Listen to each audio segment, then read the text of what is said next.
Hello. I am back and I am going to be doing a video on this Daniel Bryan stuff. So I'm going to be competing with sound. So if I'm shouting, it's because I got the washer on, I've got the oven on, I'm getting a chicken ready.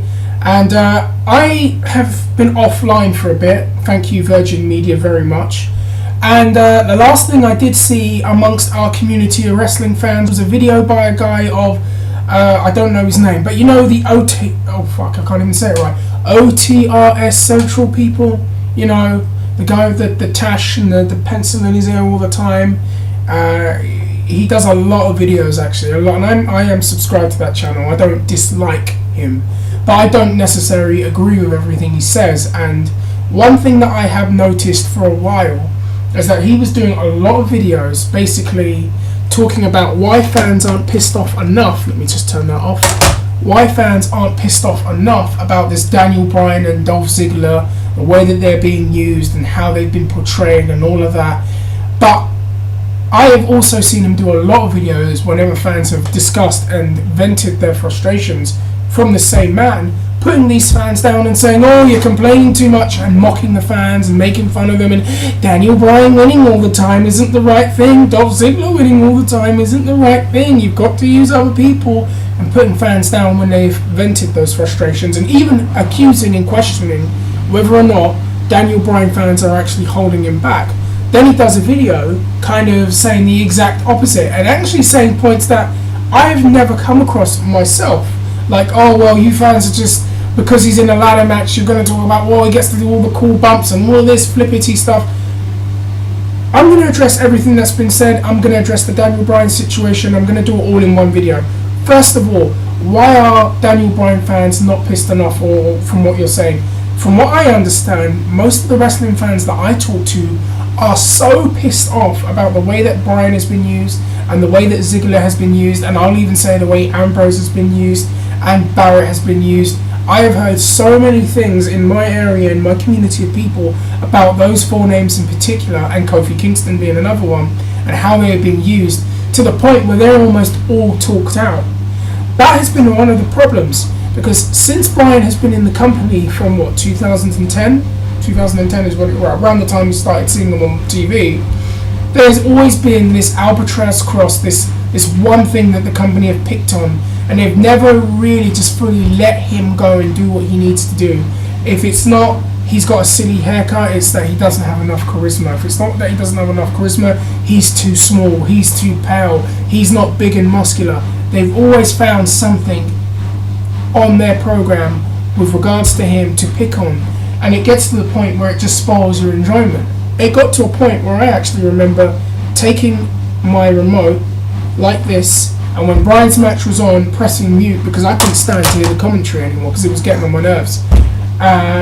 So imagine you've had 5 years of hearing that the guy that you like isn't good enough over and over and over and over and over and over and over again, and you keep having to say something in response to that, whether it's going to the live shows and completely shitting on whoever's on the main event. If it's doing something like that now, I've got to shout really loudly thanks to the washing machine, we've had to keep doing this for years and years and years and years and years, and we're told that, you know, WWE encourages freedom of speech and that the fans are listened to, when they're clearly not. Evidence has shown that. I did a video way back talking about Christian and John Cena, 2005. Fans wanted to see that singles feud and it never happened. Fans wanted it, they were not listened to. This company has a history of not listening to what fans actually want. And I'm not just talking about people on the internet writing on message boards, or people like myself going on YouTube making videos much like yourself. I'm also talking about fans in attendance, because I usually base things on what I'm hearing when I'm watching the show and what I think people might be spending their money on. And when there seems to be money and reaction and passion towards one particular thing, and then they go in the opposite because it's not in their plans, it gets frustrating. And then when you speak up and when you say something, you're labelled as, oh, a fan that doesn't know what they're talking about, and oh, too emotional, and blah blah blah blah blah.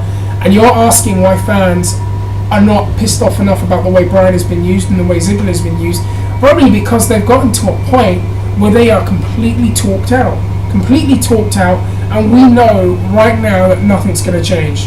We know that Roman Reigns versus Brock Lesnar is going to be the main event for WrestleMania. It's a cold main event. People care about Brock Lesnar and we want to see Brock Lesnar, but not enough people care about Roman Reigns, and a lot of people just do not want this as the main event.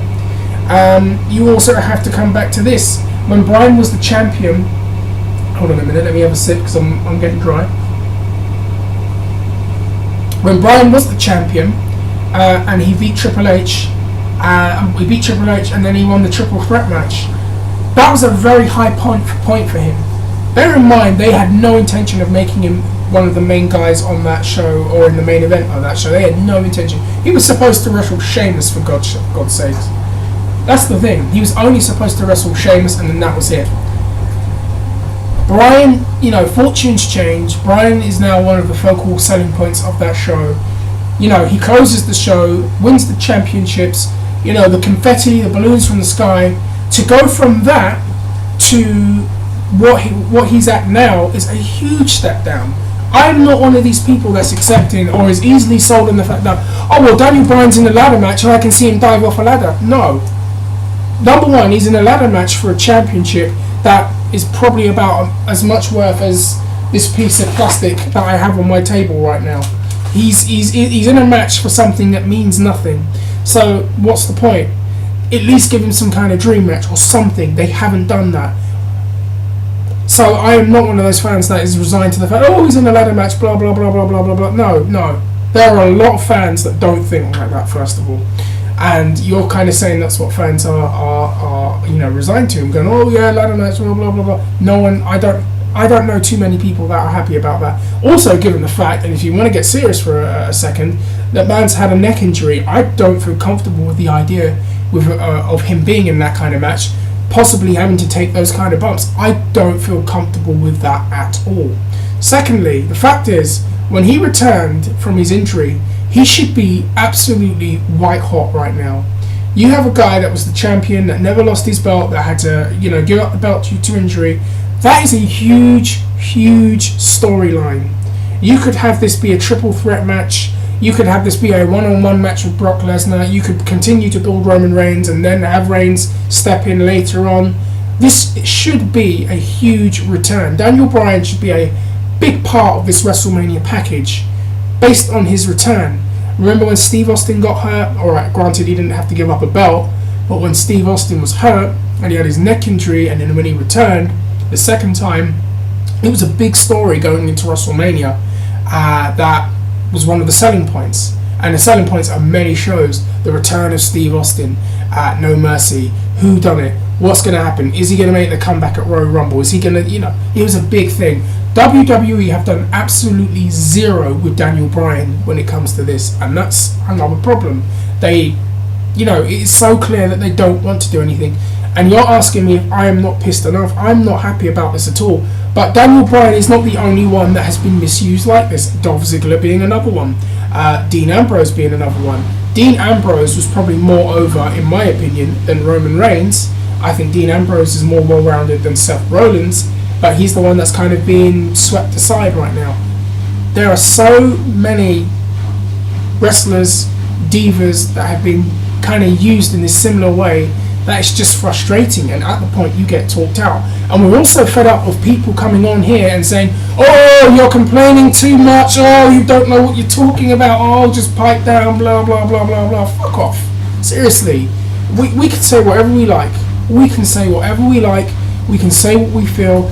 And when you come out on your videos and then tell people, you shouldn't be talking, you shouldn't be, you're complaining too much and trying to make fun of the fans, but then asking them why they're not speaking up, that to me is a bit odd to me. But anyways, I've said enough. I watched the promo on SmackDown with Daniel Bryan when he came out to say he wanted the Intercontinental title, and I watched the crowd, and I'll tell you this, that is a huge, huge, huge disappointment. You went from going all the way up here to all the way down here and being just another mid-card babyface. I saw that promo on SmackDown and I wasn't happy. I could care less in that sense. I don't really care to see Bryan win the Intercontinental title for the fact that he'll be a Triple Crown winner. It just doesn't mean anything to me anymore. So that's just what I feel. It's a step down. It's not satisfying. Then you look at what they've done with Dolph Ziggler. and that's another one. And I already touched on that about 2 years ago. There's a video. Go on, have a look. I'll put it down below. It was Dolph Ziggler comparison to New Japan Pro Wrestling, and if you look at how he was used versus how Okada was used, you will see. You could see it happening. Let's just say that. Anyways, I'm going to stop because I am completely all talked out right now. I'm going to do another video. I don't mean to be disrespectful. It's not supposed to come across as that. But this is YouTube. This is the wrestling community. And not everyone's going to agree and see eye to eye.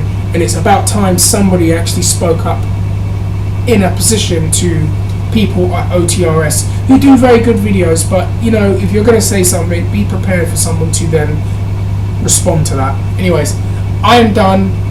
Leave a comment down below if this is the first time you've met me. I'm sorry this is a bit rushed. I'm usually a little bit more relaxed and a little bit more calmer. I've just done so many things right now, and I just had to quickly come on here and do this video.